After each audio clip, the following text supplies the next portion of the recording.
Have you ever dreamed of selling it all and cruising into the sunset? Well, that's exactly what we did. It's no fun going it alone though, so why don't you join us for the ride? We're still hanging out in the Berry Islands, staying at Great Harbor Key Marina, and today we've decided to all go off to another key that's about an hour away called Hoffman's Key. And we'll be anchoring off a nice beach there. Incidentally, this island is private and happens to be for sale for $18 million if you are so inclined. The water at Hoffman's Key is spectacular. I took the opportunity to clean the bottom of the boat, and Lori did some paddleboarding. We decided to go ashore to do some exploring and to check out the famous Blue Hole.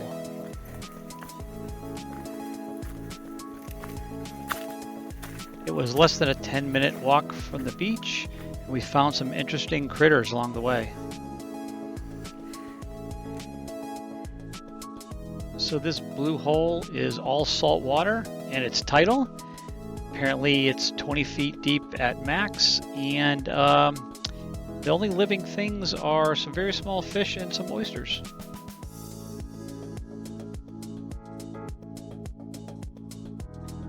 It's probably only about a 25-foot drop, but it only lasts a second or two, and it sure is a lot of fun.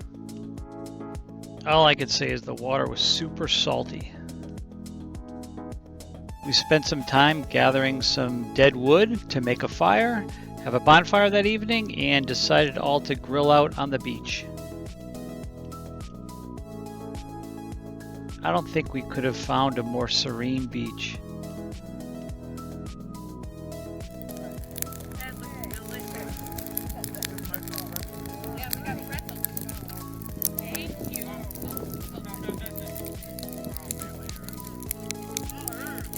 Here we are cruising in the electric Tack-a-Cat. Almost silent, stealthy. Blistering speed. Almost blistering almost suicidal pace. Well, that's it. We just passed over a huge lobster now. Guarantee you 6 lobster under that. Okay, Now get I'll over. pick those up. We're in the again. hunt for lobster. Get over. There's a little trail. Cheers. Cheers. Sally's. Being a service dog, Pancake is trained at sniffing out beach bars. And being good at what she does, Pancake did find us a bar by the name of Flo's. Flo's is one of the few bars in the Bahamas you can only get to by boat. Oh. Well, we got no money. Did anybody bring a wallet? Flo's is pretty unassuming from the outside, but on the inside, it's filled with a ton of character.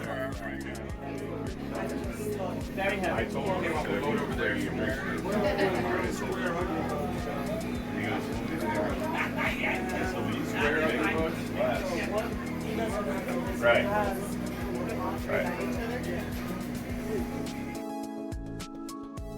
And you sure can't beat the views.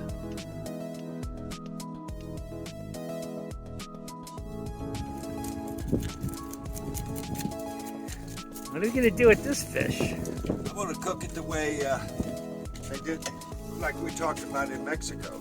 Cool. Fry that little guy whole. Yep. Nice. Descale it and fry it whole. What are we making? Okay, so there's a little grouper, snack. Scored it, just gutted it, scaled it, scored it, with some salt and pepper, some lime juice.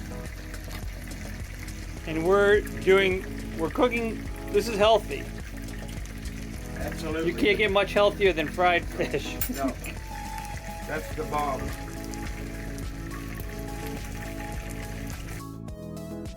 Some island drinks, some fresh grouper, a nice swim, a beautiful sunset. Now that's what I call a fine day. I mean, really, nothing could possibly ruin this trip.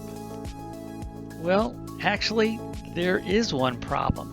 You see, when I went down to clean the bottom of the boat, my friend John's boat was next to mine, and he came down to take a look, and he said, "You're missing anodes from your props." Anodes are very important because They prevent electrolysis from dissimilar metals, and if you don't have them, your props could disintegrate like the one in this picture. So that is a problem. Long story short though, John's good friend was flying in a couple days from Fort Pierce, and he could bring me in some anodes and then we'd go and install them. Obviously, we were super lucky here because you can't get parts like that in the Bahamas, and even to have them shipped there, it would probably take weeks. It just cost me a 10% import tax at the airport. So this is what a zinc anode looks like that goes at the end of your propeller shaft. It's kind of a soft metal. Basically, this screws onto you see the threads, onto the back of the propeller shaft, and then the zinc, so this would go on the propeller shaft, then the zinc goes on top of it there, kind of a little bit aerodynamic or water dynamic, whatever, sits on the back of your propeller and prevents it from disintegrating due to the different metals. So that's what we need to put on. And then there's a little bolt that goes through the end here. There's a hole in the end that then bolts this anode to this brass piece here, receiving end. So Dick, my boat daddy, and John offered to help, and we anchored close to the shore in shallow water to do the job. So Dick put on a wetsuit, John said he didn't need one, and they jumped right in to tackle the project. I came in a little bit after to help them. We had a devil of a time getting the cotter pins out from both of the propeller shafts in the old hardware. It really took a long time. It ended up being about 2 hours in the water.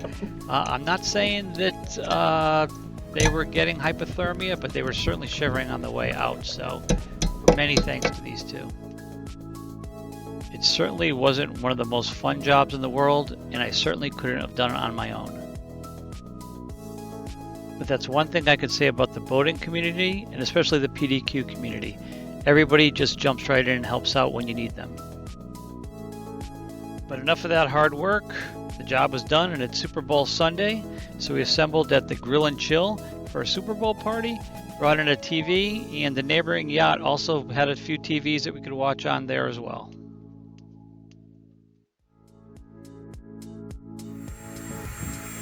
So the next day I heard about a gentleman doing some etching on bottles at the Grill and Chill, so I wanted to get a little bit of a closer look myself.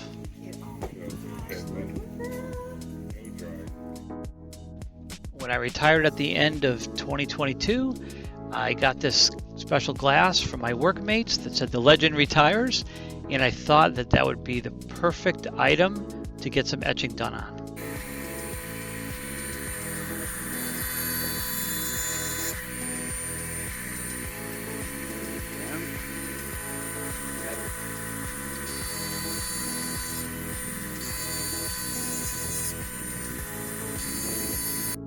This is the fine handiwork of Mr. Leonard Wright in Great Harbor Cay, Bahamas. Look at that etching.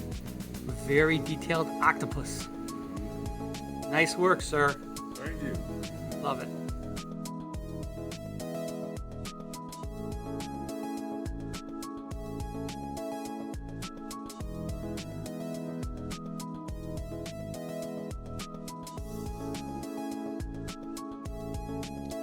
The marina has free bikes for use, so we decided to go to happy hour at a local establishment called Hammerheads.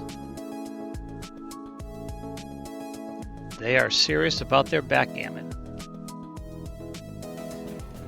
Hey, Snecka, what you making? Right, snapper. We're doing snapper? Where'd you get this snapper, Snecka? I caught it today. Oh, that's your third snapper My third snapper. of the last 3 days, so we've at least been able to make a lot of appetizers, if not dinner, with We got a little snapper. egg wash, we got a little panko. We'll see how Okay. this comes out. We borrowed a little Crisco from our friends, so note to self, bring more Crisco fried shit. Because the air fryer, yeah, it's just not the same. A good crispy fish bite is fried. Would you like to? Right, so we got the finished product coming out here, the first batch. Looking crispy and sounding fabulous. And then you can see where we live. Right, Snicky? Oh, we got the next batch of fish coming in. So, we're kind of like, I'll tell you, so we've gone to the grocery store several times. The things that you need to cook fish and the everyday things are fairly cheap here, like in the States. But if you want to, like, you want Pringles or I think Apple Jacks, the box of Apple Jack cereal was like $14, I think Sally said. So, you know what, you just gotta be smart with what you like to eat. But we don't have children, so thankfully we can just, well, we don't have children with us, is what I should say. And we're fortunate that we can eat fairly cheaply and just have a good time. So eggs are roughly, no, you put those down the sink. Sorry, that's the eggs. Brian was gonna put someplace else and I said no, down the sink. But so eggs are roughly like, so it's 6 something at home, maybe almost 7. It's running about $8 here, so not drastic. And my grocery bill for a bunch of vegetables and good stuff was like $50. So with some fresh vegetables and some, actually I got a block of cheese, a couple cheeses actually. So you could do well and eat well here and not like stress.